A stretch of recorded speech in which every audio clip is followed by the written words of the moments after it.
do we go now? Where do we go? Where do we go? Where do we go? Oh, where do we go now? Where do we go? Where do we go now?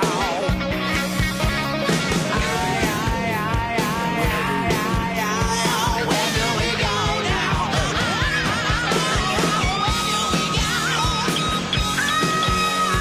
Where do we go now?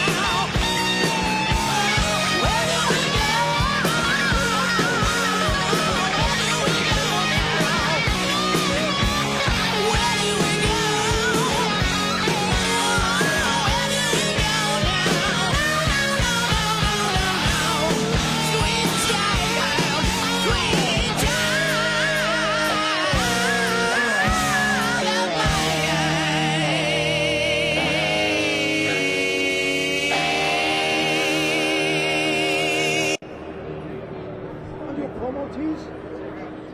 Promo tees?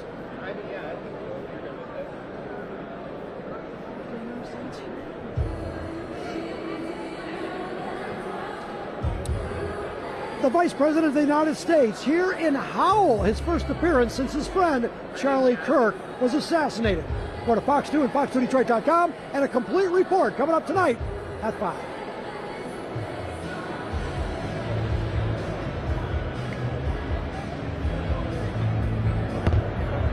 One more team. Ready?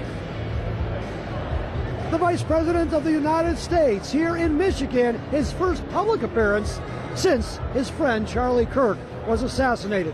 What did he say? Go to Fox 2 and fox2detroit.com, and a complete report coming up tonight at 5.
Hear the drums echoing tonight. She hears only whispers of some quiet conversation. She's coming in 12:30 flight. The moonlit wings reflect the stars that guide me towards salvation. I stopped an old man along the way. some old forgotten words or ancient melodies. He turned to me as if to say, hurry boy, it's waiting there for you. Gonna take the life to drag me away from you. There's nothing that 100 men or more could ever do. I bless the rains down in Africa. Gonna take some time to do the things we never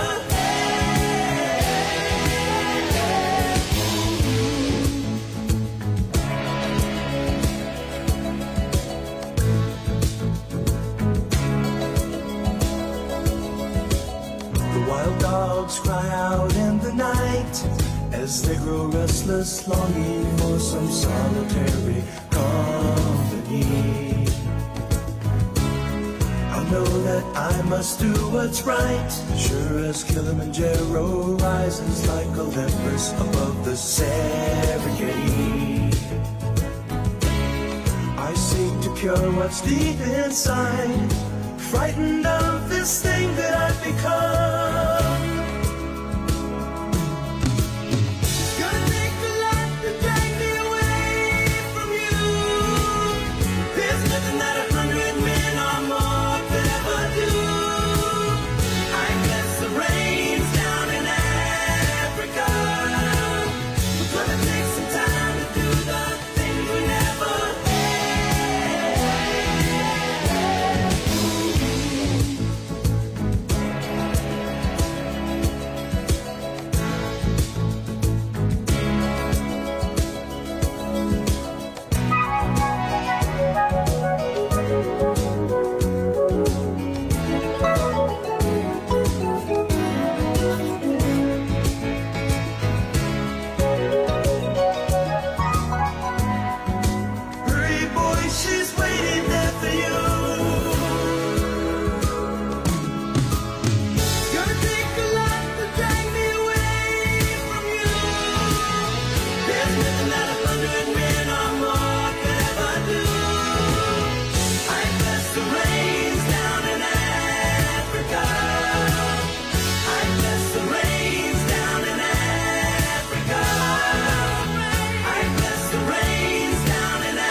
Okay, got it?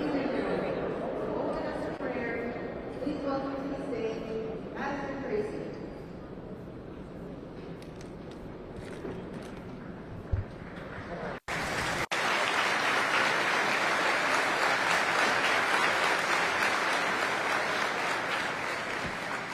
Hello, how's everybody doing? Does anybody love Jesus out there? Woo! If you love him, say hallelujah! Praise God. So I am Pastor Tracy, and I am delighted to be here. I have the honor and the privilege of saying the prayer, the invocation. I believe that love is stronger than hate. And if there was ever a time we needed the Lord Jesus Christ, it is right now. Praise God. Amen. So if you could just do me a favor and just bow your heads, and then we'll pray together as we go to the throne of grace. Almighty God, we thank you for this gathering.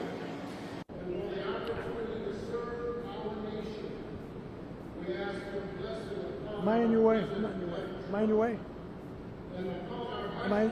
JD Vance and our leaders and all who labor for the good of the people. Protect our country from every form of evil that would divide and destroy us. And guide us in the path of justice. All right, I'm here in Howell, Michigan. We're waiting for the Vice President of the United States to speak. The event just started, but we'll give you a preview of what we think he's going to say. That is coming up. Because before men can change, hearts must change, and only God can change the heart. We also pray for prosperity. Okay.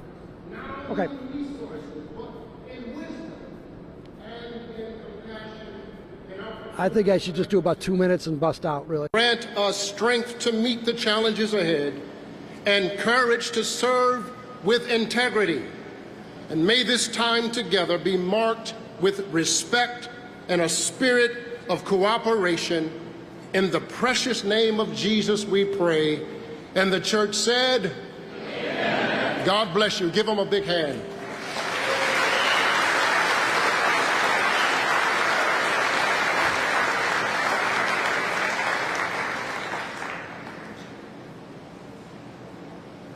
Ladies and gentlemen, please welcome to the stage Michigan Republican Party Chairman Jim Runstead.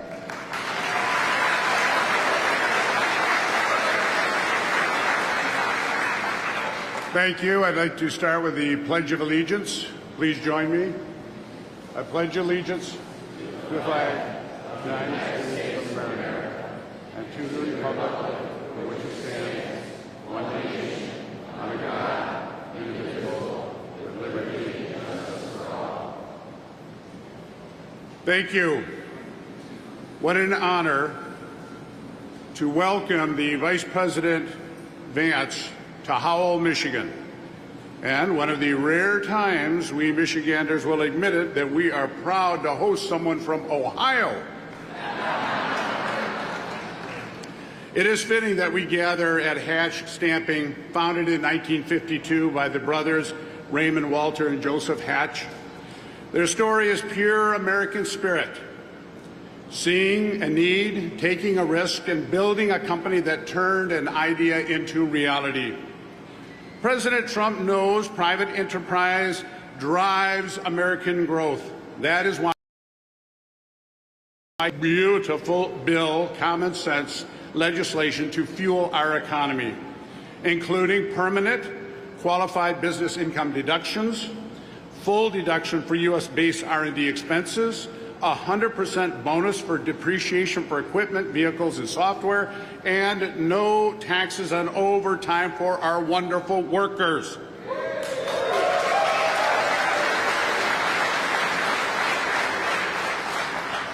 These policies spur investment, expansion, and innovation, thriving businesses.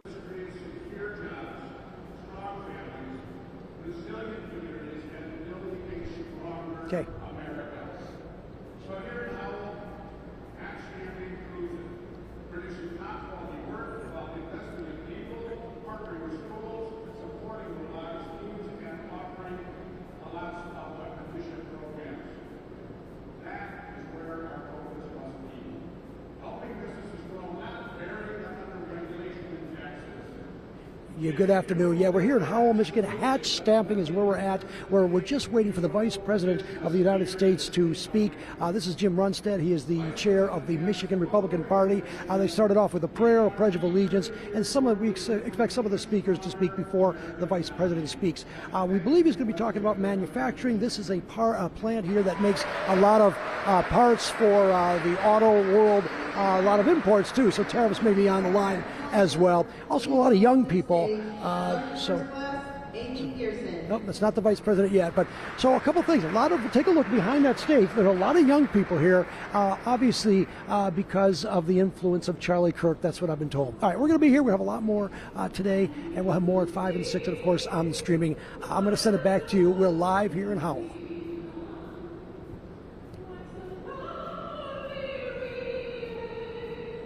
Got it. Okay. stripes and bright stars through the perilous fight. O'er the ramparts we watched were so gallantly streaming, and the rockets red gleam, the bombs bursting in the air, gave a night that our flag was still there. Oh, say does that star-spangled banner yet wave o'er the land of the free and the home of the brave?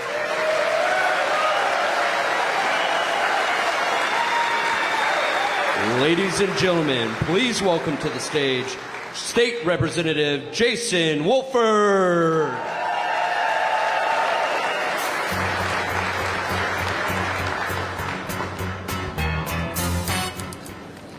Working 9 to 5, I wish. It's more than that. How awesome is it that we get to call Donald Trump and JD Vance our president and vice president? Let's go.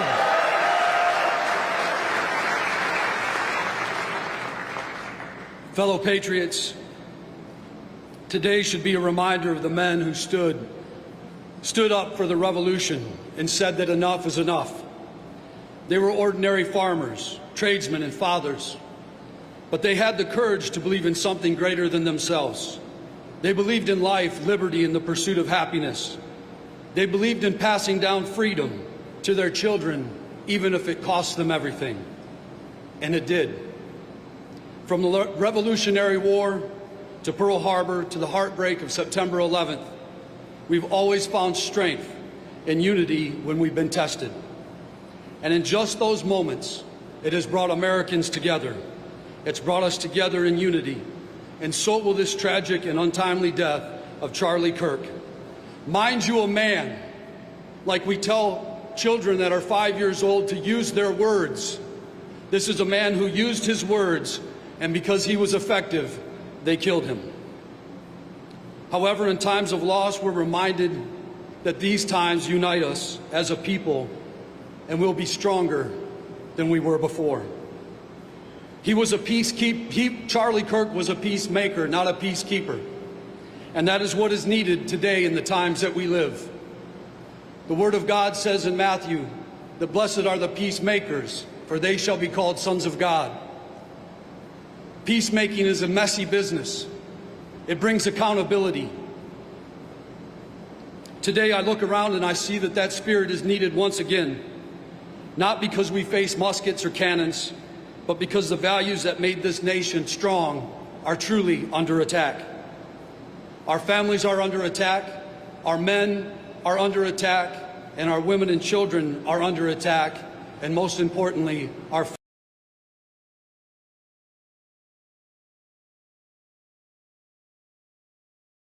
revolution that we're called to fight. And it's not fought with weapons, it's fought with truth, with courage, and faith and conviction. In my work as chair of oversight in the state of Michigan, I have seen things that have made me shake my head. Billions of dollars in waste, fraud, and abuse. And I can only imagine what our forefathers would have thought if they could see what we were up against and what we were going through. But I'm thankful that we have a president of the United States of America that's a constitutional president who understands of returning power back to the state, to we the people. This is why I'm humbled to be in leadership in the House and working to make a tangible contribution and a difference. But I want to say representative of spreadsheets and budgets. However,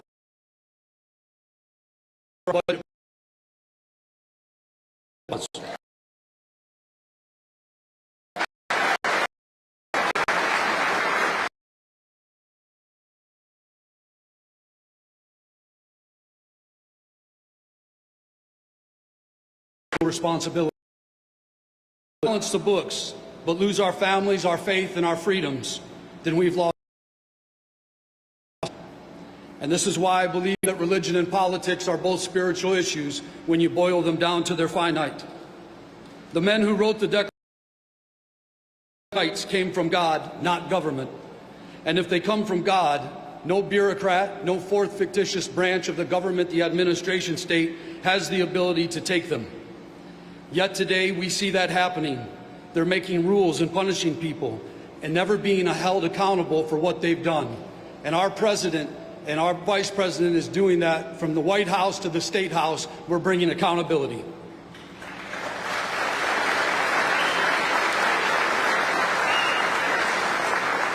So in closing, yes, we are in a fight, not for power, not for titles, but for principle.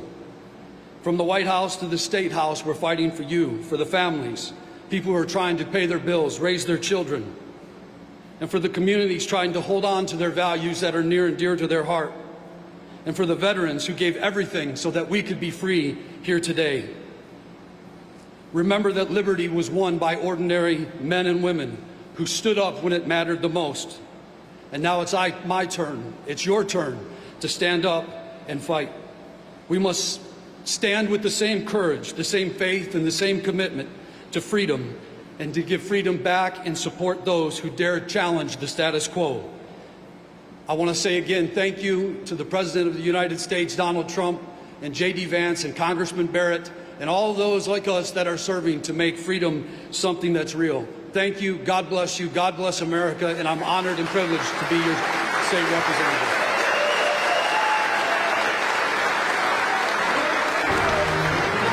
Ladies and gentlemen, please welcome to the stage former Congressman Mike Rogers.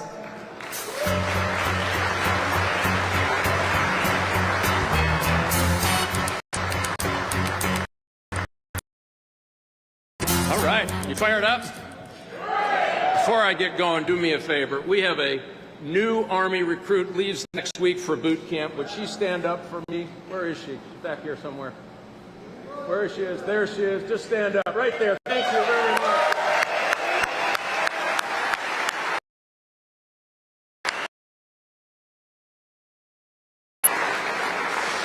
That's how we know we're going to win the next war, right there, huh? We got people who are really still ready to serve this great country.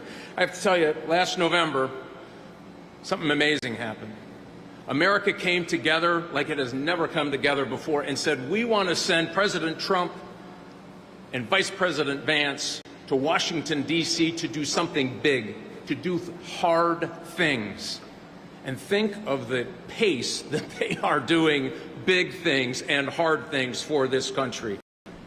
Amazing. Think of it. Tax cuts, huge. They promised, they delivered. They delivered. Cracking down on violent crime for the first time really in a generation, saying we violence in the streets of America and we're going to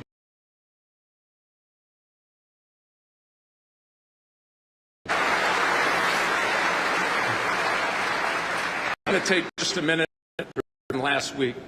2 big days. In our family, 9/11 means something special, very personal to us.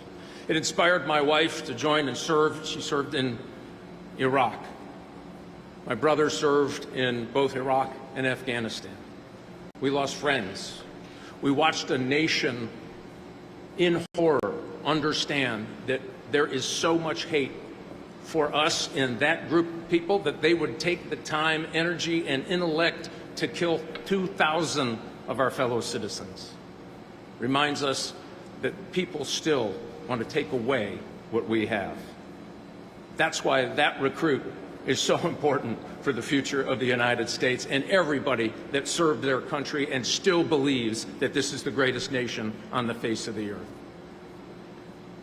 I want to reflect just a minute on the other tragedy. A horrifying public assassination of Charlie Kirk. I will tell you this. They didn't kill him because he was a fascist. They called him a fascist so they could justify killing him. And I think America woke up. We are Charlie. Yeah, you bet. We are Charlie. Well done.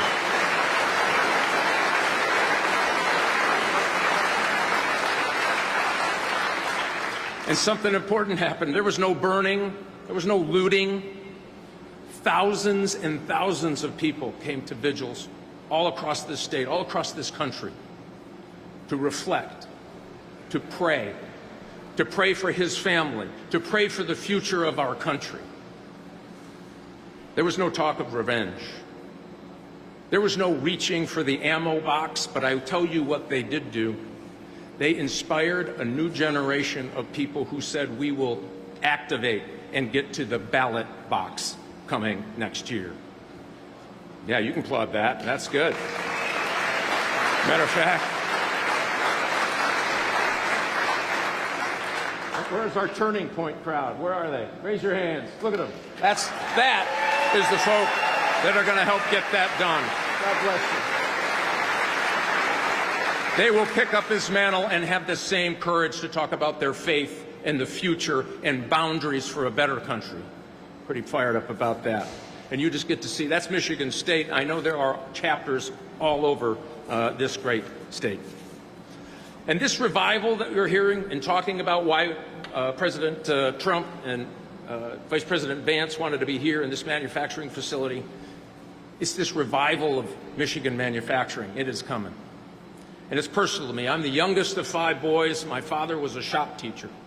And by the way, if you called it industrial arts in my family, you might get a backhand. It was shop, metalworking, mechanics, woodworking. He was excellent at all of it, and he made sure all 5 of us boys took that when we went to high school. Because he always believed building things was the key ingredient and cornerstone of a great nation, a great community.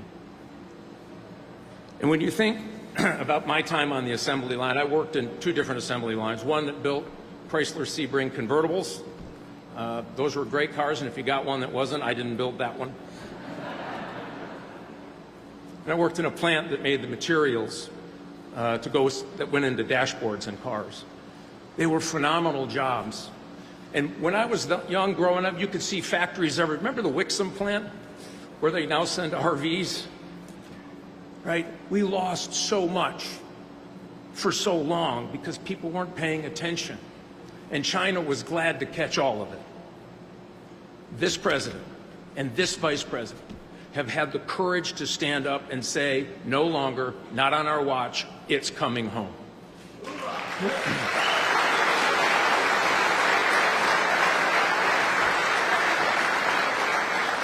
And think of this, it's working. They've laid out a plan, think of it. Less taxation, less regulation, and fair trade does bring back jobs. We're seeing it. General Motors announced $4 billion investment in Michigan. New investment. Yeah, you bet. That's jobs.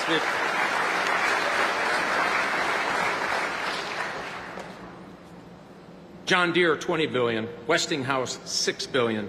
And this is an important one, too. Johnson & Johnson announced they were going to spend $55 billion bringing manufacturing back. And I'll tell you why that's important. We count on China for 80% of all the active ingredients in medicine. 80%. I don't know about you. I don't really want to count on the Chinese if we got health problems. They are going to make that investment to bring it back so we can start standing up and be the America that all of us grew up in and this generation wants to grow up in. And we're that close. Yeah, you bet.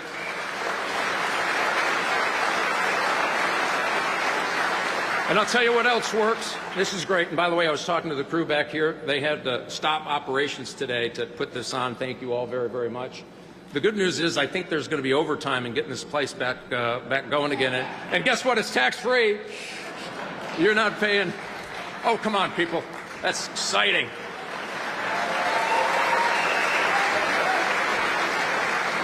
And think what's going to happen this year.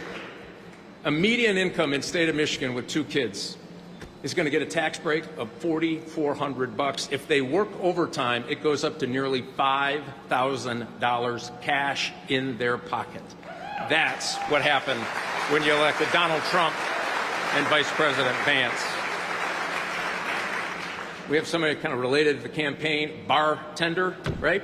He is on his way to get that $12,500 back because of no tax on tips. Think of that. It's $1,000 a month and he's working hard. He's also working overtime, by the way. He said that's another $1,700 in his pocket.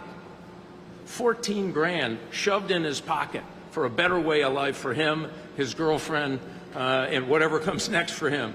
And it makes him want to work more, which is the whole idea. So that bill that you hear people demonizing and tearing, it's terrible and wow, it's awful. You think of those families that have $4,400 or $5,000 or $12,000 in their pocket because President Trump and Vice President Vance had the courage and commitment to usher through the largest tax decrease in the history of the country. Yeah.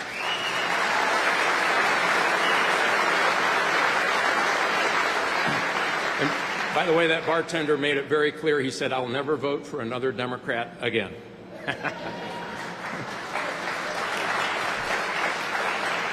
And why is it important, that change that keeps going? And they're here to talk, I know the Vice President's here to talk about the good things that are happening.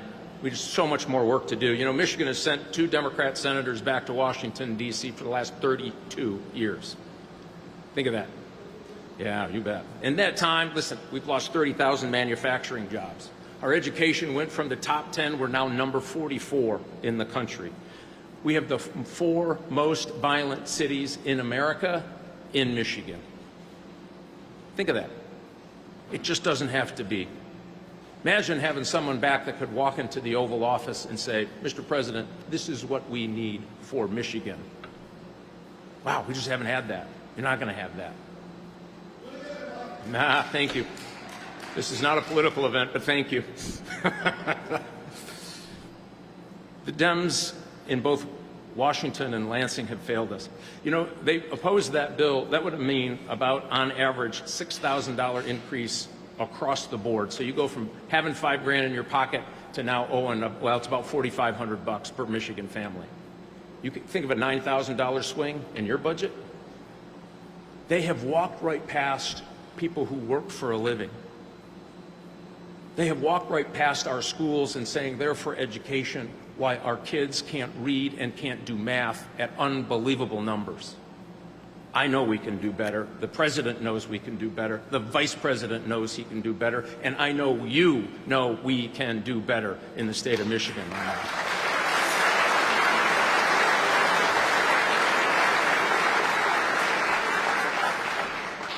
So it's just one reason I know Michigan can get back into this arsenal of democracy, because that's exactly what we were called after World War II. Think of that. We went from building in 1941 automobiles that had 15,000 parts.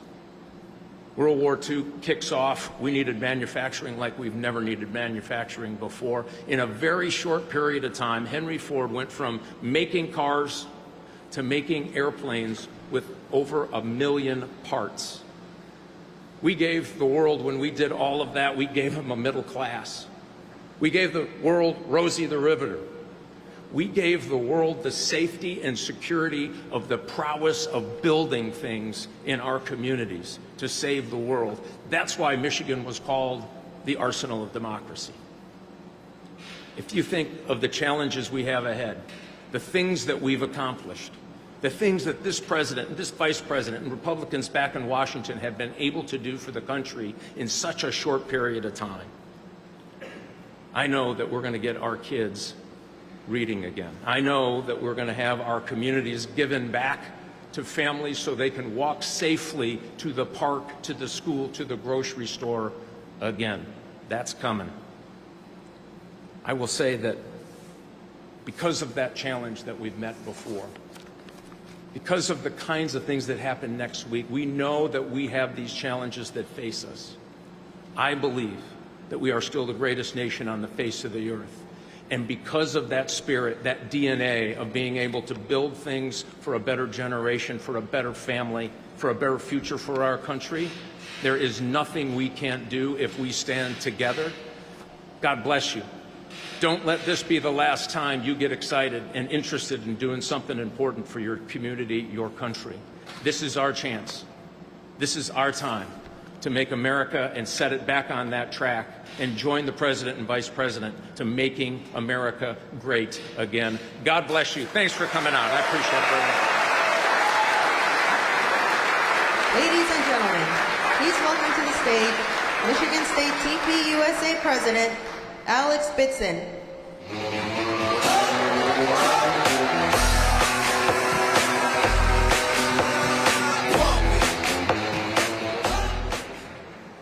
Good afternoon, everyone. As all of you know, last week, Charlie Kirk was assassinated at an event in Utah. In the wake of that, I want to speak briefly about his legacy and about the future of the conservative movement. Charlie was a devout Christian, a husband to his wife, Erica, and a father to 2 children. With that as his foundation, he became a source of political inspiration to many, me included. Just a few short months ago, I had the honor of hosting him on Michigan State's campus. I shook his hand, tossed out these hats, and watched as over 2,500 of my fellow students enjoyed the ultimate example of American political excellence: free, open, spirited public debate. Tragically, that larger-than-life figure representing the best of our nation has been torn from us at 31 years old. He's no longer going to host campus events. He's not going to write books. He's not going to speak at conferences inspiring the next generation. He's not going to kiss his wife or hug his young children. Amidst the rise in rhetorical temperature, political violence, and social upheaval, it's easy to distance ourselves, to think that hatred's far away. After all, President Trump thankfully ended up okay, and Charlie's event was 1,000 miles away from here. I hate to be the bearer of bad news, everyone, but hatred and evil is closer to home than we think. Since Charlie's assassination, I've watched as countless people have justified, minimized, and even celebrated his death. As an MSU student, I've seen it in our internal social media networks. Teachers around the country have done the same, including at least one at the University of Michigan. Elected representatives have refused moments of silence and prayer for his family, instead choosing to laugh and jeer. One particularly disgusting post online even said the following: "Can Erica Kirk be next? Then the 2 children can be placed with foster parents who will have them properly educated and grow up hating their parents." It's hard to even say those words out loud. Even those politically mature enough to say, "I oppose political violence, but," are so filled with hatred that they can't resist the opportunity to attack Charlie now that he's no longer alive to defend himself. Evil is scarily close to home. Charlie wasn't an extremist. He was respectful, and he never called for violence.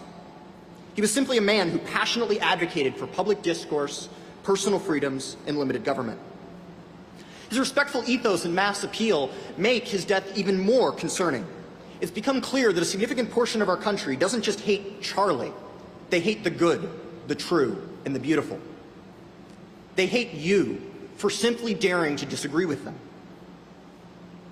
In the wake of Charlie's death, many have called for unity in opposition to political violence.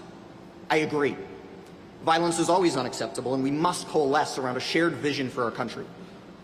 But responsibility for that unity does not fall on conservatives to be conciliatory, giving in to the left for the sake of getting along. We must not be cowed into submission, scared of the consequences of speaking up or lying to ourselves, that softening our beliefs is unifying. Responsibility for the collapse of our social fabric falls on those who've spent years calling everyone they disagree with racist, Nazi, bigot, Hitler, and fascist. They got us here, and they must get us out. As conservatives, we have an obligation to spread Charlie's legacy. We must pick up the microphone where he left it, bloodied in Utah, and work to save our country. No one's been a better example of this than Vice President Vance, and we sincerely thank him for his efforts.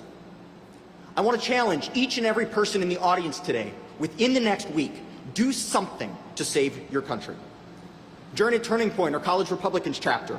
Donate to political causes, volunteer, post online, have conversations with your neighbors, wear your conservative merch in public, ask your pastor to speak out. Boldly and peacefully stand with your convictions. I don't pretend it's going to be easy, guys. It's not.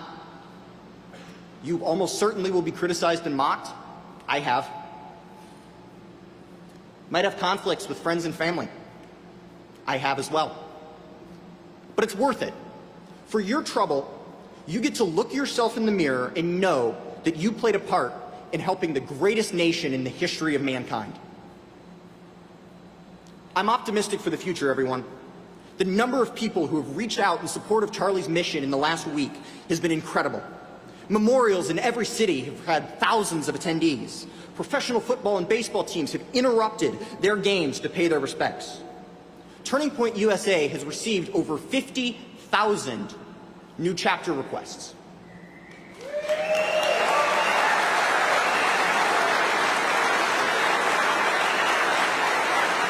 To put that in perspective, guys, that's over 1.5 chapter requests for every single high school and every single college in the country.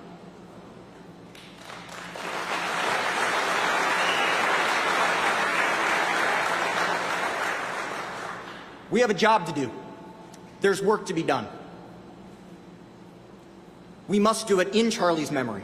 We're going to continue to encourage dialogue, host speakers, debate on campus, and build community. We must not allow his mission and his legacy to die with him. This is a turning point for our country. God bless Charlie Kirk, and may God bless the United States of America.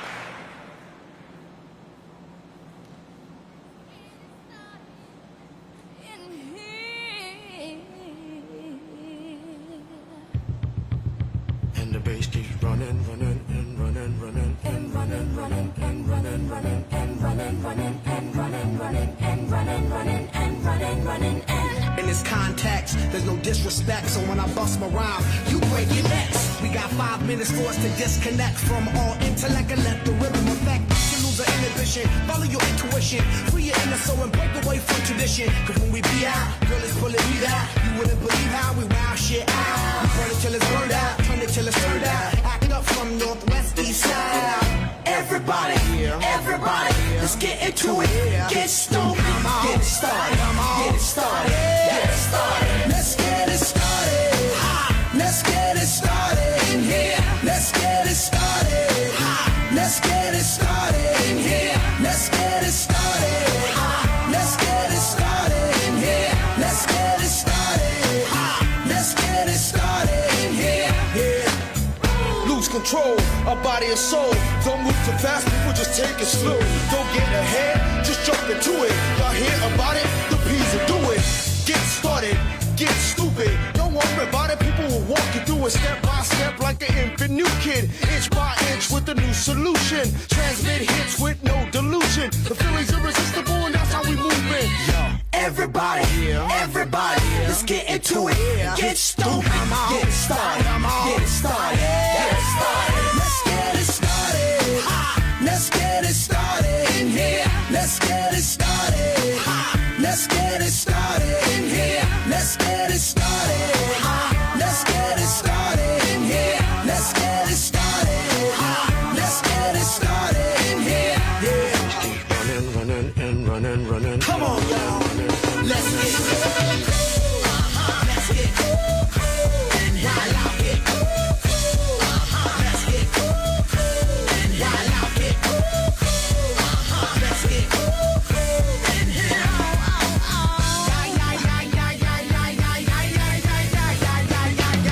let's get ill, that's the deal. Applicator will bring the bug dot drill. Just lose your mind, this is the time. You can't stand still, twist and bang your spine. Just bob your head like me, Apple D. Up inside your club or in your Bentley. Get messy, loud and sick. Your mind fast, no more on another head trip. So come them now, do not correct it. Let's get ignorant, let's get hectic. Everybody, let's get into it. Get stupid, get it started, get it started, get it started. Let's get it started. Let's get it started in here. Let's get it started.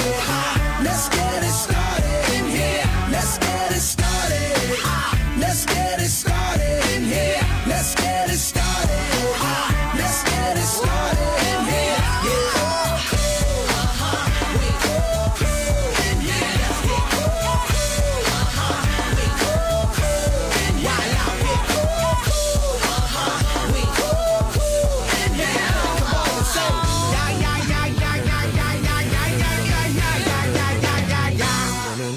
running, running, and running, running, and running, running, and running, running.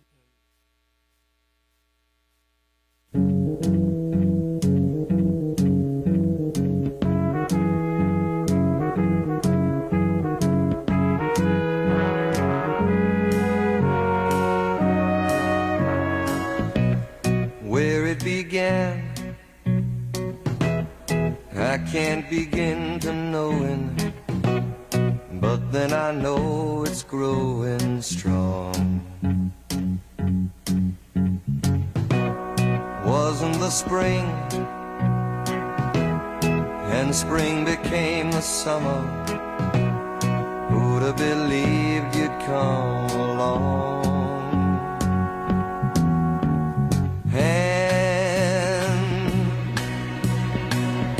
Touching hands, reaching out,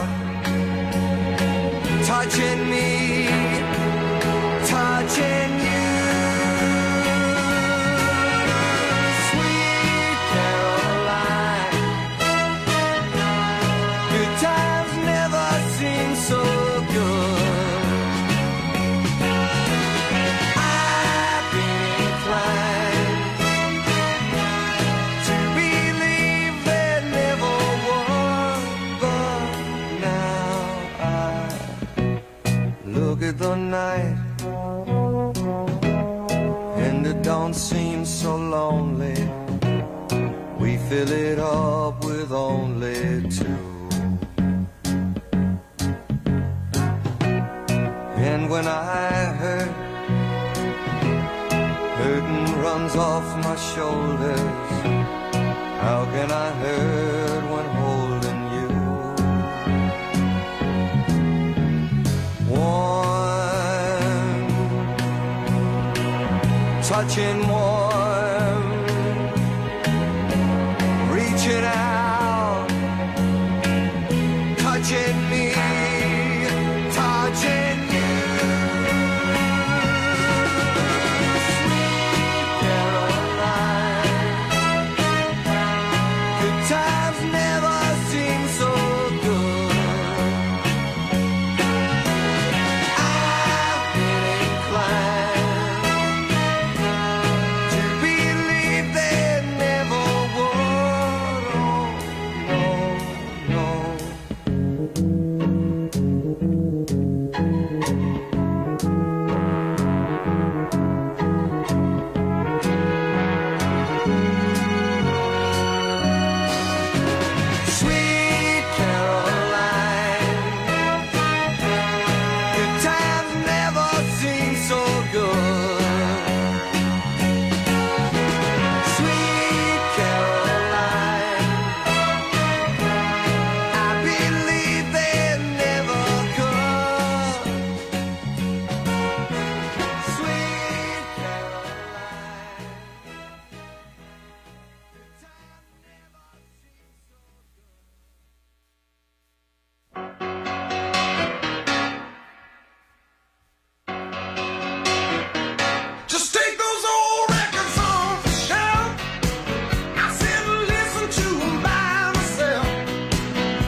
still having fun, and you're still the one. You are still the one that makes me shout, still the one that I dream about. We're still having fun, and you're still the one. You are still the one. Yeah, still the one. We're still having fun, and we're still the one.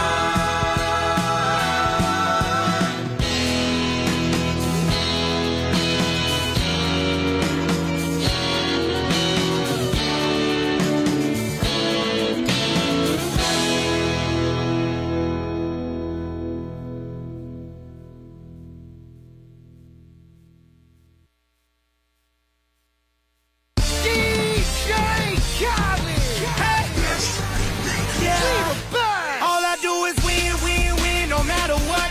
Got money on my mind, I can never get enough. And every time I step up in the building, everybody hands go up.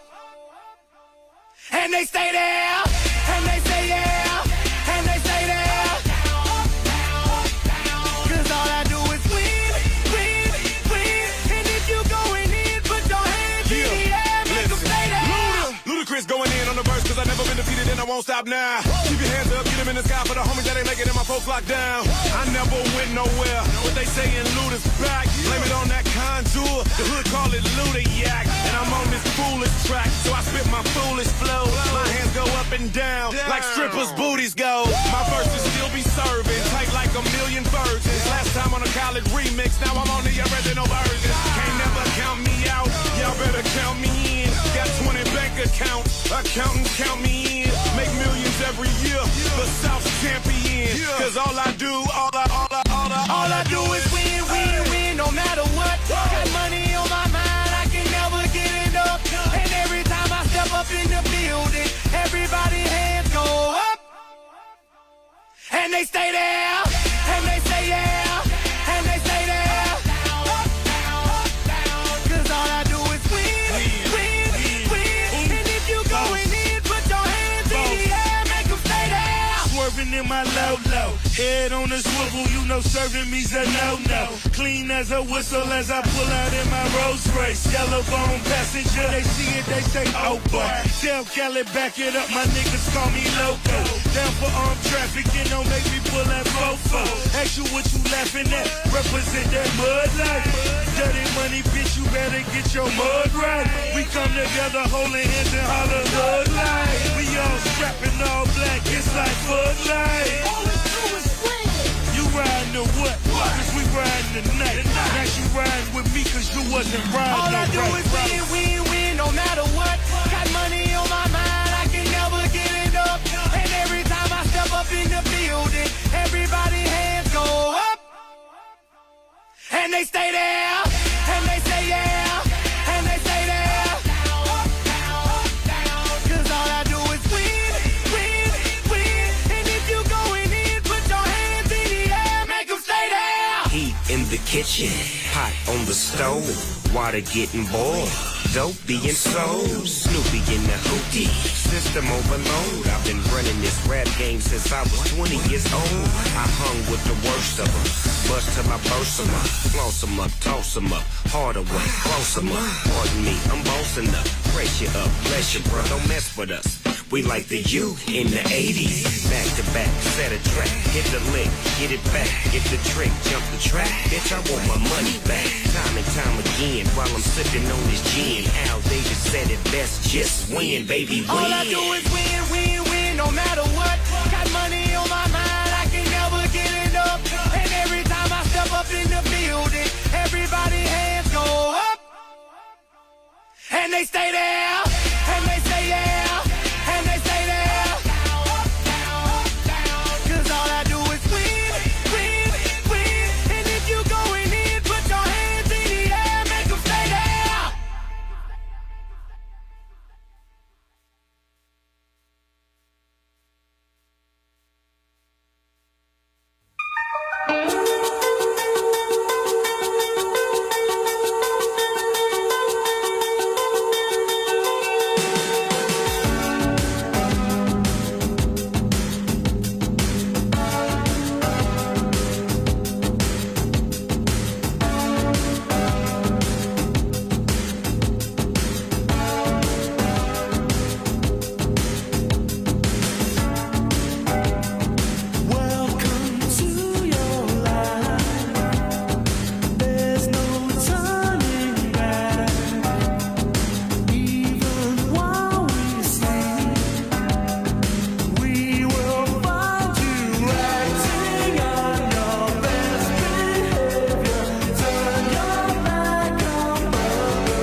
It was 1989, my thoughts were short, my hair was long, caught somewhere between a boy and man.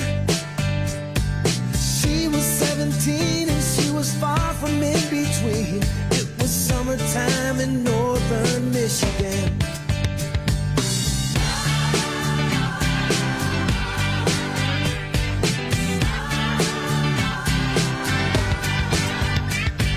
Splashing through the sandbar, talking by the campfire. It's the simple things in life, like when and where.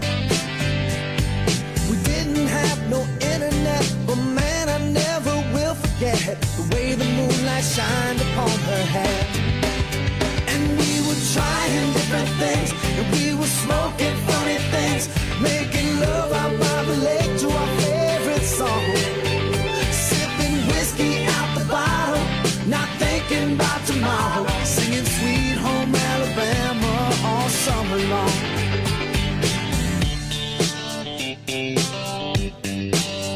Singing Sweet Home Alabama all summer long. Catching walleye from the dock, watching the waves roll off the rocks. She'll forever hold a spot inside my soul. We'd blister in the sun, we couldn't wait for night to come to hit that sand and play some rock and roll. While we were trying different things, and we were smoking funny things, making love out by the lake to our favorite song, sipping whiskey out the bottle, not thinking about tomorrow, singing Sweet Home Alabama all summer long.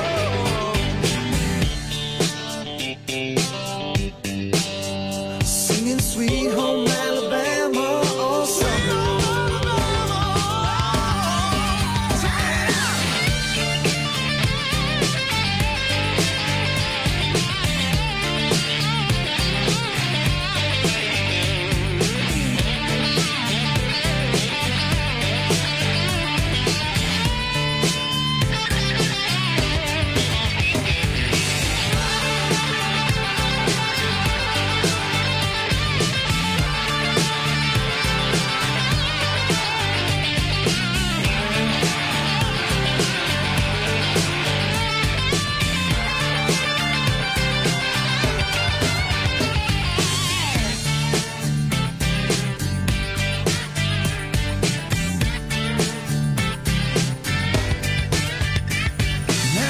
Seems as strange as when the leaves began to change.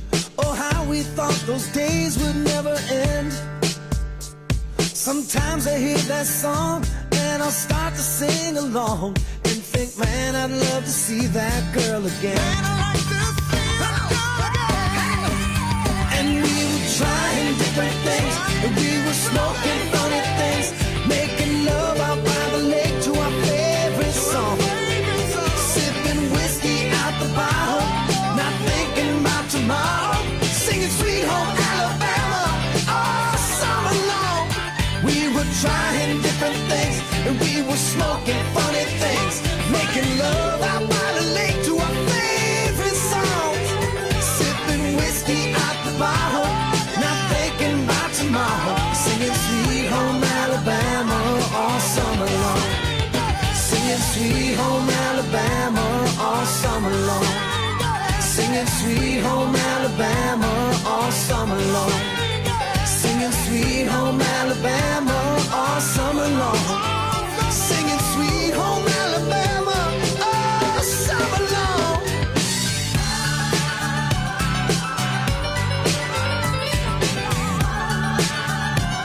Singing home, sweet home Alabama, yeah.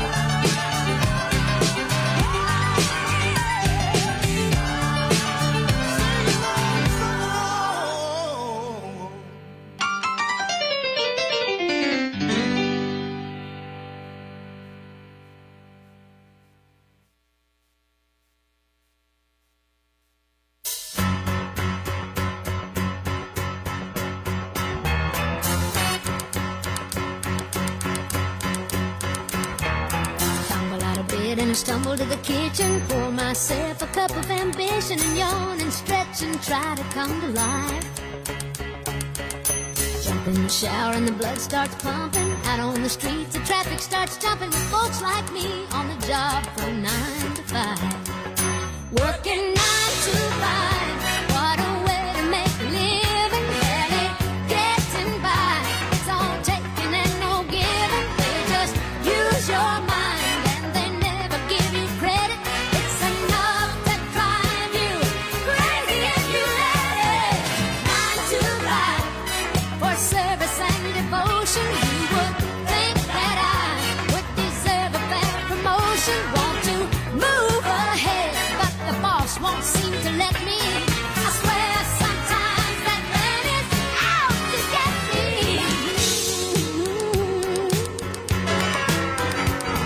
They let you dream just to watch him shatter. You're just a step on the boss man's ladder, but you got dreams he'll never take away. In the same boat with a lot of your friends, waiting for the day your ship will come in and the tide's gonna turn and it's all gonna roll your way. Working 9 to 5, what a way to make a living. Barely getting by, it's all taking and no giving. They just use your mind and you never get the credit. It's enough to drive you crazy if you let it. 9 to 5, yeah, they got you where they want you. There's a better life, and you think about it, don't you? It's a rich man's game, no matter what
You turn me inside and round, upside down. Boy, you turn me inside and round, upside down. You turn me, you give love instinctively. Round and round, you turn me. I say to thee respectfully. Upside down, you turn me, you give love instinctively. Around and around, you turn me. I say to thee respectfully. I said upside down, you turn me, you give love instinctively. Around and around, you turn me. I say to thee respectfully. Upside down, you turn me, you give love instinctively. Round and round, you turn me. I say to thee respectfully. Upside down, you turn me.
You're a real tough cookie with a long history of breaking little hearts like the one in me.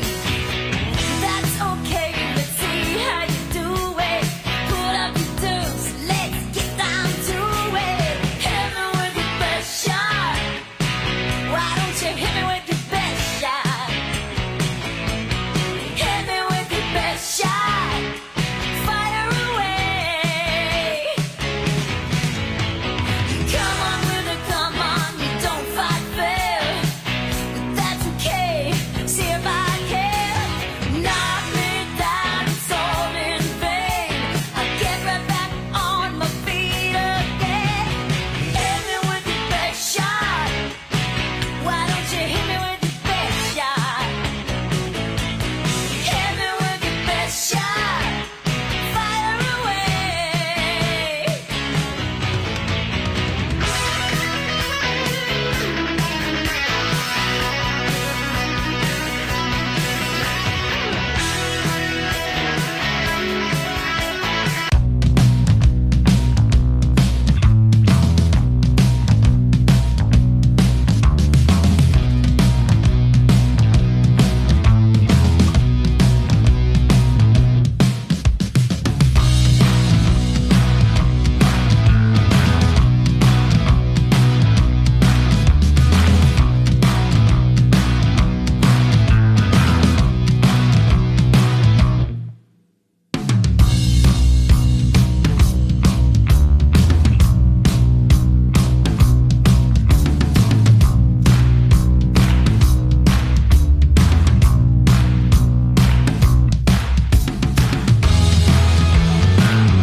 Why don't you hit me with your best shot?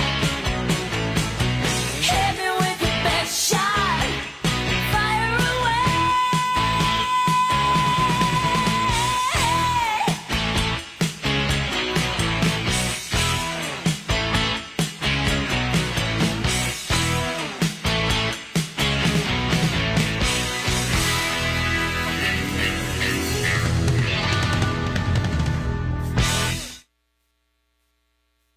Ladies and gentlemen, please welcome to the stage Congressman Tom Barrett.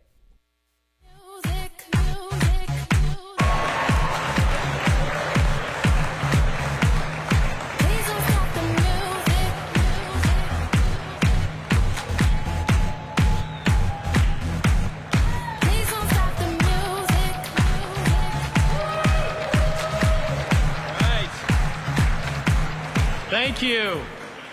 How is everybody? Are you excited to hear from the Vice President today? All right. I woke up this morning in Washington, D.C., and it was swampy and foggy and rainy. And I said, I wonder what it's like in Howell today. We should go check it out. And here we are. And I'm so proud and thankful to represent you and to be your voice in our nation's capital in Washington, D.C. You know, I take it really seriously that I'm there to be your voice and the voice of your families and the people of mid-Michigan that send me to Washington, D.C., and not to be Washington's voice back here at home. So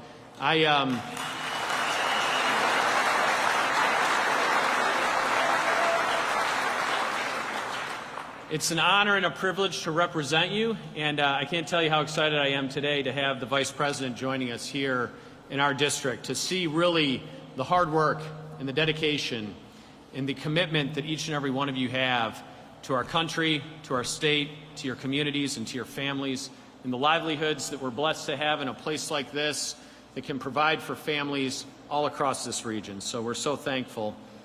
I also want to give a shout out to our state lawmakers. I know you heard from Jason Wolfford earlier, but our state lawmakers are busy in Lansing. You may have heard they're working on the state budget. They kind of are under a shot clock to get that done. But of course, we want to recognize Senator Lana Tice. Lana's here. Lana, great to see you. And Representatives Jason Wolfford and Ann Boleyn, they're working hard right now on your behalf in Lansing and couldn't be here for the full extent today, but wanted to recognize them. I also see Brian Ignatowski is here, so very good to see you. And I know we have a number of young students here from the local Turning Point chapter at Michigan State University, and I think that they were backstage a little while ago. I don't know if they've come back out or not, but I do want to, are they out here? Oh, very good. Very good. Good to see you guys.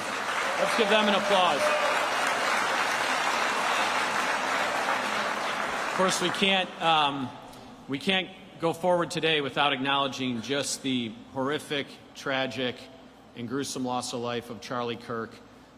Today is Constitution Day, and it's really, I think, something that we ought to take a step back and acknowledge is somebody like Charlie Kirk, who stood for the constitutional values that we all take for granted and died in the pursuit of really illustrating, highlighting, and amplifying those constitutional values. Paramount among them is the right to free speech. And that's something that we all continue to grapple with and struggle with. And I think a takeaway from that, I hope, is that we are at a turning point now as a country. And we have a choice to make which way we're going to turn. And I hope we turn the right way toward the side of seeing in one another God's creation. We're all created in the image and likeness of God. And seeing that in one another is something that we need to get back to. And that's really my hope as we go forward as a nation healing in this way. And I'm really excited to be here, joining you today in welcoming the Vice President. Hatch Stamping is, I got to take a little bit of a tour backstage and saw some of their automated welding machines and stuff like that, and some cool stuff. I asked if I could get on the machine and play with it for a little while, and they were a little reluctant to let me do that. So maybe afterward, right? You guys will let me on for a little bit? So, very good. Thank you for having us out today. We really do appreciate it. And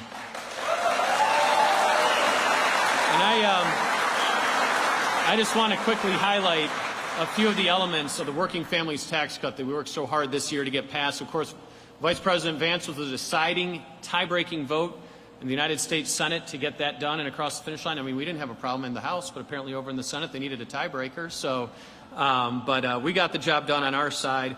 But really, we were fundamentally focused on what we could do to help working families get ahead after the loss of wages and the cost of living crisis that so many of us were facing under the Biden administration with crushing inflation and supply chain challenges and everything costing more and more. We wanted to deliver for the working families of America, and I'm proud to say we were able to do that. We staved off the largest tax increase in American history by extending the 2017 Tax Cuts and Jobs Act to allow you to keep more of your own money and decide how you're going to spend it. We also permanently increased the child tax credit so that raising a family will be more affordable in America today. We eliminated, of course, taxes on tips and overtime, so the hardest working people will have the most to gain from this. We also, I'm proud to say, increased the adoption tax credit. So any family who wants to adopt a child will not be facing the staggering cost of adoption and can provide a loving home for a child that needs it. And I'm proud to say that we did that. We also slashed taxes on Social Security, so now more than 85% of senior citizens on Social Security will pay no taxes on their Social Security whatsoever. All of this will increase take-home pay for families by an average of $10,000 per year. That's real money in today's America and something that I'm proud that we were able to do. In other words, we finally put working families, not the elites, in the driver's seat for our policies in the United States. But we didn't stop there. The historic tax relief is already energizing our economy and creating jobs across Michigan and across our country. The permanent tax cuts are empowering small businesses to keep more of their own investment, to hire more workers, give more raises, or invest in more equipment that they need. We're also providing a huge boost to Michigan's auto manufacturers, taking away taxes on automobile interests for cars that are made in America, like the ones made right here in my district, with parts that are made right here in this factory.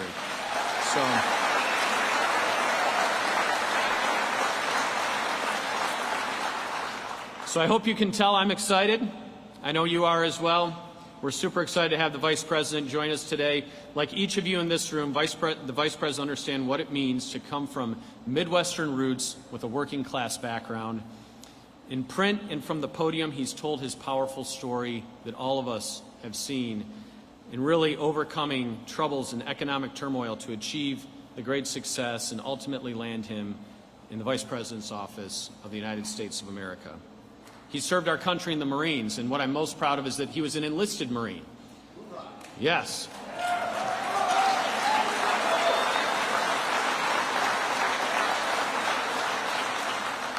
I'm the only warrant officer in Congress, and of course Vice President Vance is one of the only enlisted men that have served in such a high office in our nation, and I think that's a great return back to the working class roots and those that actually get the job done, that go on the deployments and do the mission and complete it. So I'm really excited to hear from him today.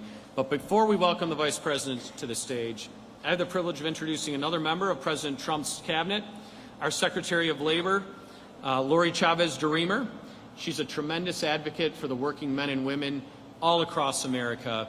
And I asked her on the flight over today, she said that she has been to Michigan more than any other state since she was sworn in as Secretary of Labor.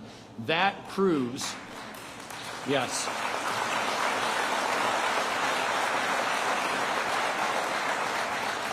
That proves the commitment that this administration has to Michigan. They were here during the campaign. They told you how important it was, and they have continued that commitment by having members of the cabinet and the Vice President coming here more than any other state. I'm proud to welcome Lori Chavez-DeRemer to the stage, Secretary of Labor. Thank you so much.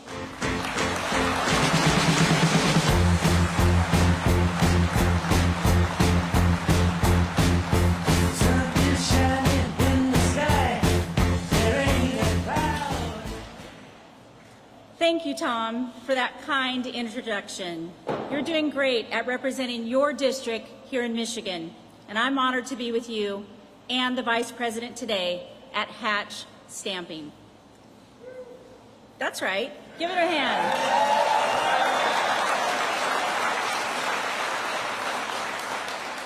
This is my first time on the road with the Vice President Vance, and it is fitting that we're starting right here in the heart of America's Industrial Revolution as we continue fighting to put America workers first. With close ties to businesses and unions, I was thought by some to be an unconventional pick to serve as the Labor Secretary in a Republican administration. But President Trump and Vice President Vance ignited a historic coalition, and they wanted someone who could bring everyone to the table and listen to the voices of the forgotten working class.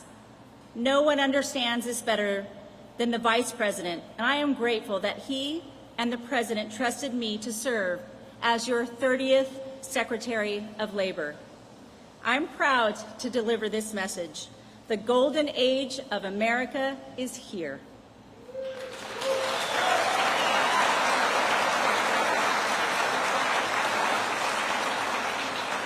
Nine months into this administration, America First policies have created hundreds of thousands of private sector jobs, and job growth has been entirely among native-born Americans. Working class wages are up, and GDP growth has smashed expectations. We've also seen nearly $8 trillion in private investment since Inauguration Day, which will bring mortgage-paying jobs back to the United States. Turns out, all we needed to kick off the golden age was a new president.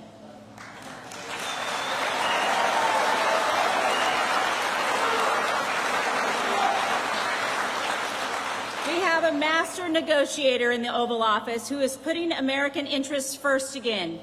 President Trump has been striking new trade deals to restore our nation as the world's manufacturing superpower.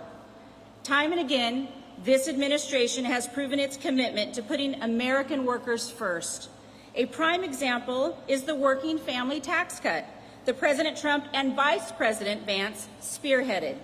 This big, beautiful bill delivered no tax on overtime, no tax on tips, and no tax on Social Security.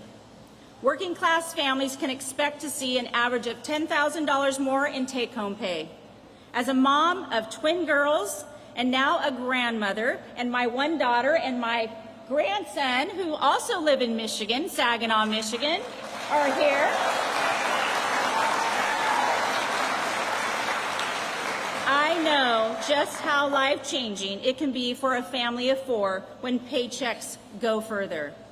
I've told my former colleagues in Congress that the working family tax cut was probably the most important piece of legislation that they'll get to vote on, and one of the most pro-worker bills in modern history.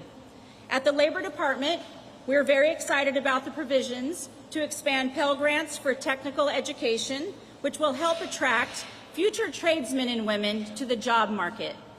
You all know that America won't be forged in the halls of these woke universities. It will be built by the hands of our skilled workers.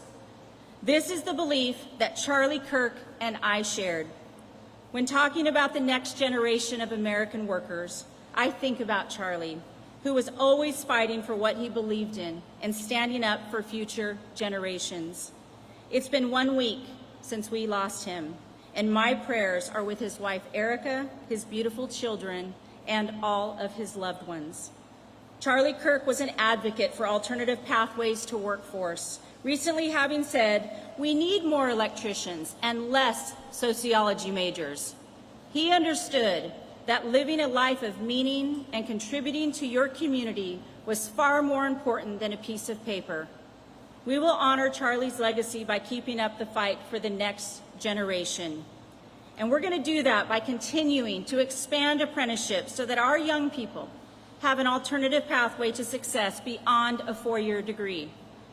Since January, I'm proud to announce that the Department of Labor has registered over 180,000 new apprentices, and nearly 1,800 new registered apprenticeship programs have launched nationally. I'm confident that we will reach President Trump's goal of 1 million active apprentices across this country. But we can't achieve this goal without learning the needs of our communities. You know, when I started this job, I told my team that I wanted to be on the ground hearing from you all directly. That's why I launched my 50-state tour, America at Work, to learn how the actions in Washington impact your daily lives. My door is always open, and it's an honor to serve you and defend your shot at the American dream. I'd now like to introduce someone who embodies that dream. Vice President JD Vance has never forgotten his Rust Belt roots and has fought tirelessly to support the heartland. He serves the American people with deep understanding of what hardworking men and women in this country are up against and what they are capable of. Our Vice President knows the true heartbeat of America is not in Washington, D.C. It's right here with you. He's doing an incredible job to help revive our manufacturing sector and ignite our economy. And it's an honor to work with him to put you, the American worker, first. Please join me, ladies and gentlemen, in welcoming the United States Vice President, Mr. JD Vance.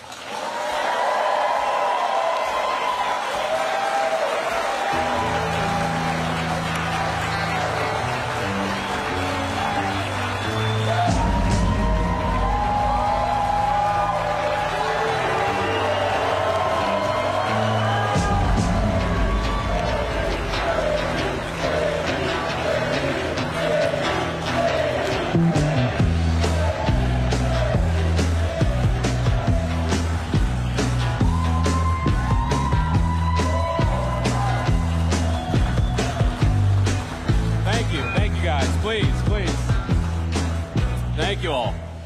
Well, it's great to be here in the great state of Michigan. I always loved coming to Michigan on the campaign trail, and I'd always said, you know, the most dangerous place maybe this Ohio State grad visited was Michigan on the campaign trail, but you all were always kind and friendly and good to me. We love you too. Thank you, sir. It's good to see you again, man. I'm not going to do that here. Somebody yelled out OH. I'm not doing that here. Don't insult your hosts is the basic thing that I learned in politics. Let me just say a few things, a few words of gratitude. First of all, you guys are lucky to have a great congressman who fights for working people in the state of Michigan. Tom Barrett, where are you, Tom? Thank you so much for what you do.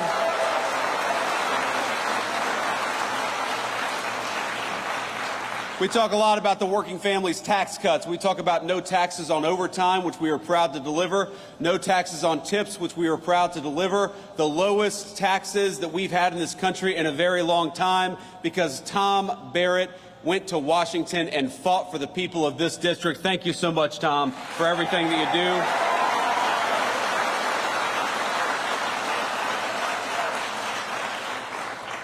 I want to thank, of course, the leadership of this great American manufacturer. Hatch was founded in 1952 by two brothers. Where are we at here? Where's the leadership of Hatch at? Thank you, guys. Stand up. Come on. Let's give them a round of applause.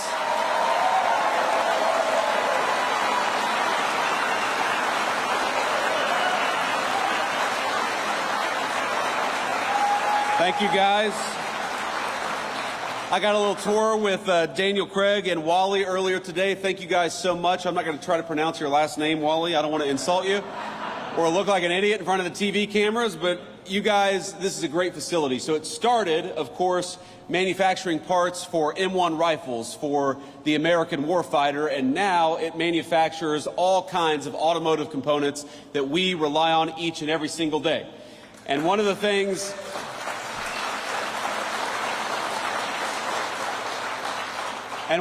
they told me is that business got maybe a little tough, a little uncertain when they had a president of the United States who was obsessed with telling everybody to drive an electric vehicle because too many of those electric vehicle components were not made in America. But now that we are leaning in to great American-made automobiles, Hatch is doing better, the American auto worker is doing better, and President Trump and I are proud to fight for you each and every single day.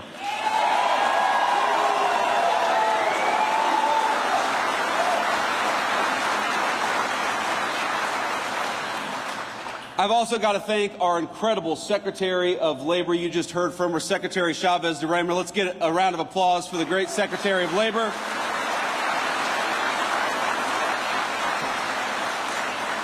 Now, she is a very, very interesting person. She has got a great career. She had a great career in Congress, but I have never met anybody on either the Republican Party or the Democrat Party who is more obsessed with fighting for American workers every single day. She wants our workers to have the best training. She wants our workers to have the best benefits. She wants our workers to have the highest wages. And thanks to her work, we're getting closer every single day to being the most pro-worker administration in the history of the United States of America. So thank you, Madam Secretary.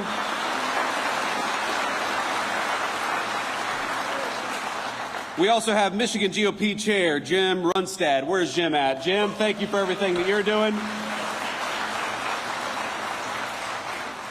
Now, Jim did such a good job during the last election in 2024 that the previous GOP chair, Pete Hegstra, is now our ambassador to Canada. So if you do a really good job, man, you might just get a promotion. Who knows?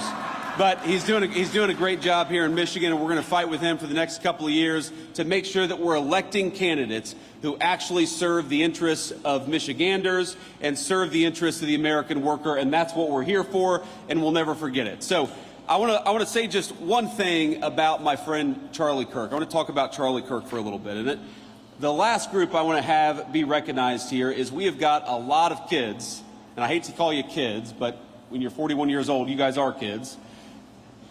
TPUSA is a great organization founded by my friend Charlie Kirk that takes the message of free speech and conservative values all over our college campuses here in the state of Michigan and elsewhere. And we've got some proud TPUSA folks here. Would you guys stand up and be recognized by the crowd? We love you.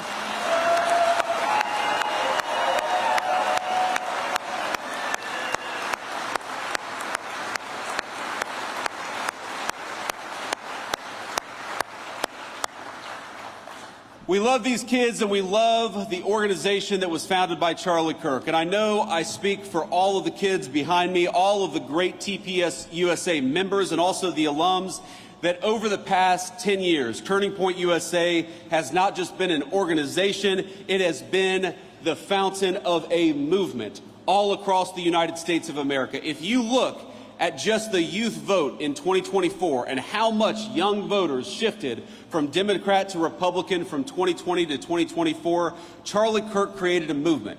And that movement made Donald J. Trump the President of the United States, and it made me the Vice President of the United States. I would not be here without Charlie.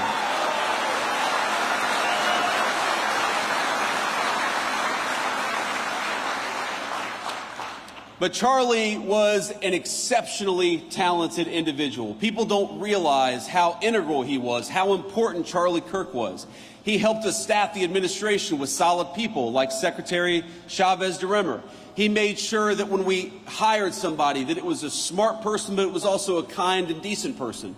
You see him at these college events, and he would talk to anybody. He didn't care if you were a Democrat, a Republican, a liberal, a conservative, if you supported the Trump administration or not. He felt that the most important American political virtue was to just get out there and talk to our fellow Americans.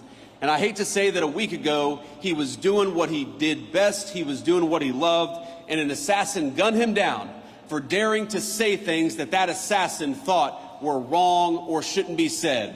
Well, I think I speak for every person in this room, and I think I speak for a majority of our fellow Americans when I say we do not attack or commit violence against people because we disagree with their ideas. We debate ideas, and we're going to keep on debating them in honor of the great Charlie Kirk for as long as I have a microphone.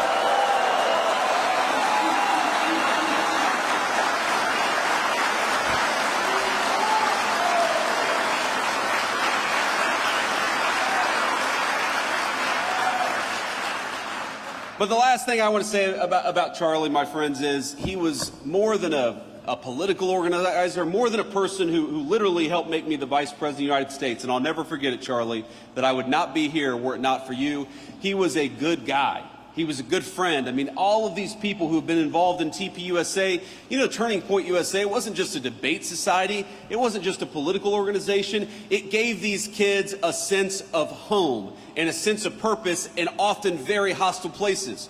If you were a young conservative or you were a young Christian and you were worried that a professor might give you a bad grade for being who you were, Charlie's Turning Point USA gave you a home. If you were worried that you had an idea that was maybe disfavored by your social group, if you were worried that you believed something that was just a little too controversial for a college campus, Turning Point USA gave you a home, it gave you friends, it gave you moral support, and that is what I think must live on in the wake of Charlie Kirk's death. I have friends who met a husband, a wife, a boyfriend, a girlfriend, who met the best man at their wedding at Turning Points USA because it was an organization of patriots dedicated to making this country the very best country that it could be. And I would like to think that whether you're a Democrat or a Republican, this basic idea of young people gathering to discuss and debate That is the thing that we cannot let pass away just because the leader of Turning Points USA was gunned down by an assassin. And I want to let you know that whether you're a Democrat or a Republican, whatever your belief is, I will fight for your right to speak your mind. We reject political violence, and we reject the crazy left-wing radicals that gunned down our friend Charlie Kirk. Let's talk to one another and not try to shoot each other down for disagreeing.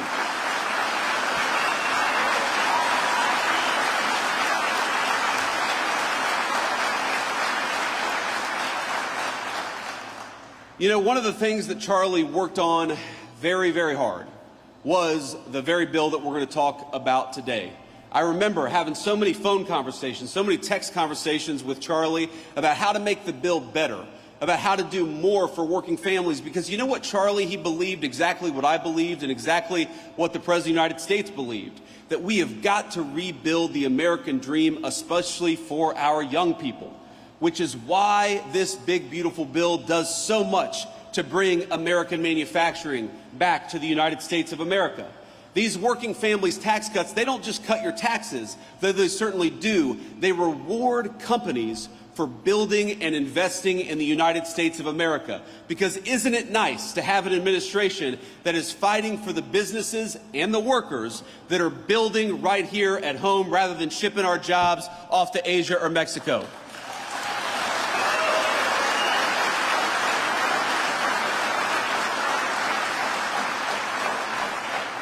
We fought for no taxes on overtime and no taxes on tips because we want you to keep more of your hard-earned money. We fought for an increase to the child tax credit because we want to make it easier for young families to bring new life into this world and to raise that new life in security and prosperity and comfort. The working families tax cut is not just a big 1,000-page bill. It is an important part, maybe the most important part, to restarting the American dream in this country. Wouldn't it be nice to have a president, and now we do, who builds in America rather than rewards companies for shipping jobs overseas? Wouldn't it be nice to have an administration that actually gives you more of your hard-earned money rather than taking more of it for hard-earned or for government bureaucrats? Wouldn't it be nice to have an administration that fights for your ability to keep more money in your pocket? Wouldn't it be nice to have an administration that punishes corporations that ship our jobs overseas, but rewards businesses for building right here in the great state of Michigan? That is what we promised to do, and that is what we're doing every single day.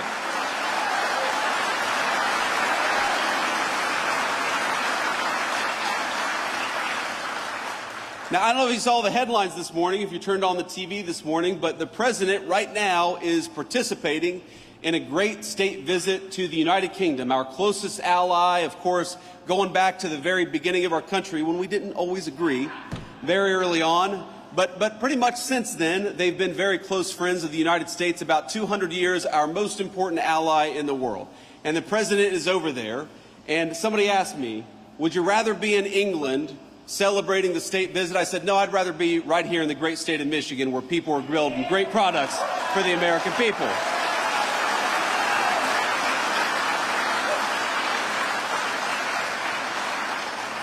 So with all due respect to our great president and all due respect to the King of England, I am so proud to be right here where I am today, with all of you talking about all of the ways in which we can continue to build an America that works for normal Americans again. And that means a lot of things. Part of making this country work for you all is making sure you're safe in your communities and safe in your streets.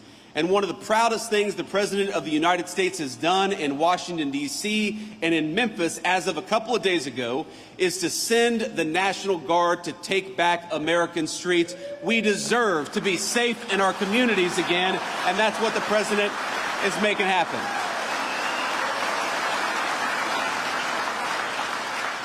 And it's so funny, you go to these places and, you know, the TV cameras, very often the fake news media, all due respect to the fake news. We love them, even when we don't. They show up in these places and they put a microphone or a camera in front of somebody who they assume is a Democratic voter, and they say, what do you think about Donald Trump deploying these people to your city? And every single person says, it's a great idea. I just want to be safe, and we're glad the president is making that happen. So my one message to Governor Gretchen Whitmer here in the state of Michigan is, oh, come on. My one message to Gretchen Whitmer is, look, the city of Detroit, we know, has got some serious crime problems, and we know that it's the people in Detroit who suffer the most when crime is allowed to run rampant all over city streets. Gretchen, we are happy to send the National Guard to Detroit, Michigan. All you got to do is ask.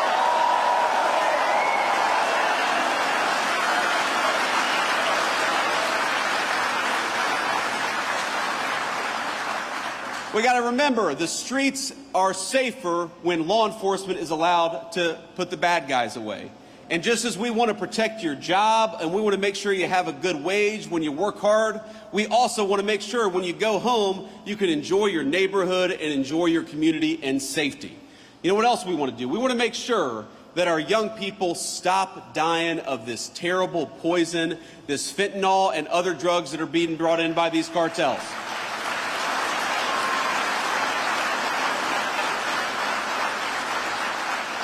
And I'll tell you a little story. I was talking to our great Secretary of Defense probably about a week and a half ago. And this was right after we lit up a narco-terrorist boat that was trying to bring drugs into the United States of America. And I got to tell you,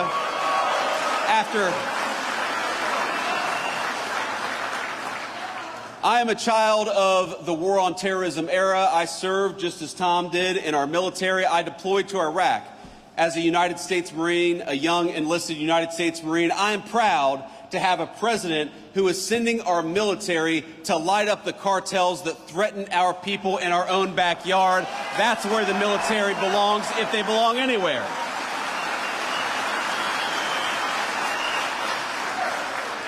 So I was talking to I said Secretary of Defense, but our new Secretary of War, Pete Hegseth.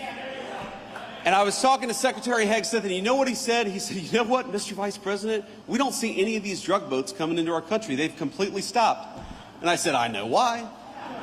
I would stop too. Hell, I wouldn't go fishing right now in that area of the world. But that is what a military that is dedicated to its purpose and a commander-in-chief that is dedicated to the national good can do. If we just have our actual government fighting for the interests of Americans and nobody else, we can make this country safer, we can protect your jobs, we can make sure you've got the best wages anywhere in the world, and we can stop this terrible poison from coming into our country. We just needed a president who was willing to fight for you, and now we've got one.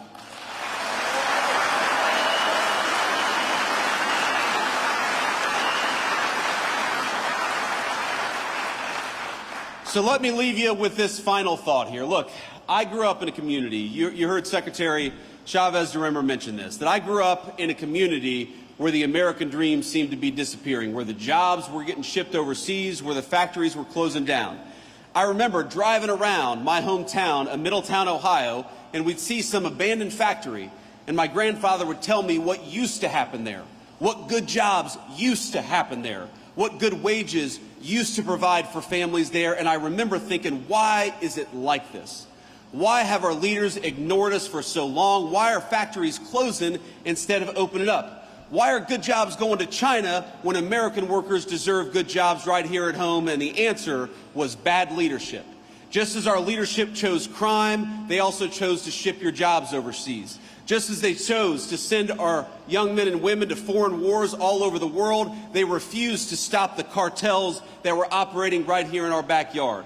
And I believe our sacred promise and our sacred duty is to make this country even better for the next generation than it was for the generation that came before. That is why we're doing the things that we're doing. But I want to tell you, I'm never going to forget where I came from. I am never going to forget that I was a little boy who was worried about why the jobs were disappearing. I'm never going to stop fighting for the auto workers to have good jobs right here at home. I'm never going to stop.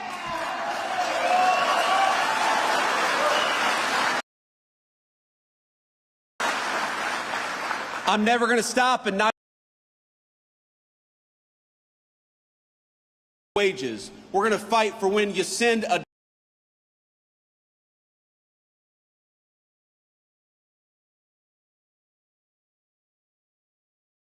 money as possible, because I believe that the American dream belongs to American citizens, not to illegal aliens, not to drug cartels.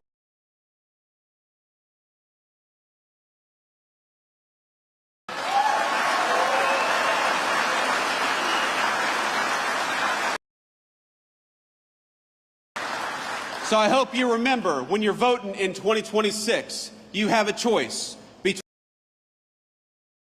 to fight for the illegal aliens and somebody who tried to fight against the drug cartels. You've got a choice between somebody who is trying to demonized our cops and demonized our National Guardsmen. You've got a choice between overseas and politicians who fought to keep good American jobs right here at home. Ladies and gentlemen, in November of 2026, we are going to have to make a choice. Let's make it for America, for our workers, and for our families. God bless you all, and thank you for having me.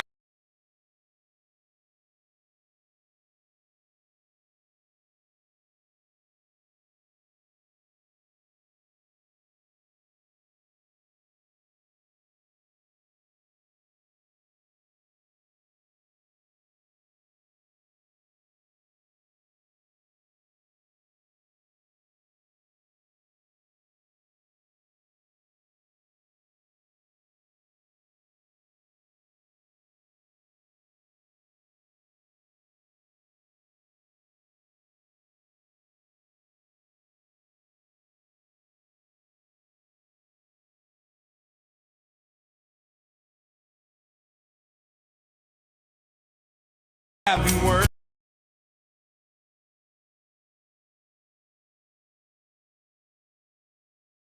Back.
No.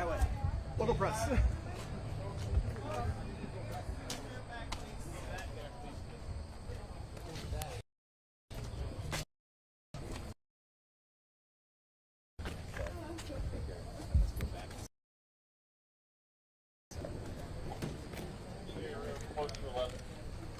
Next thing you do. Okay. Okay.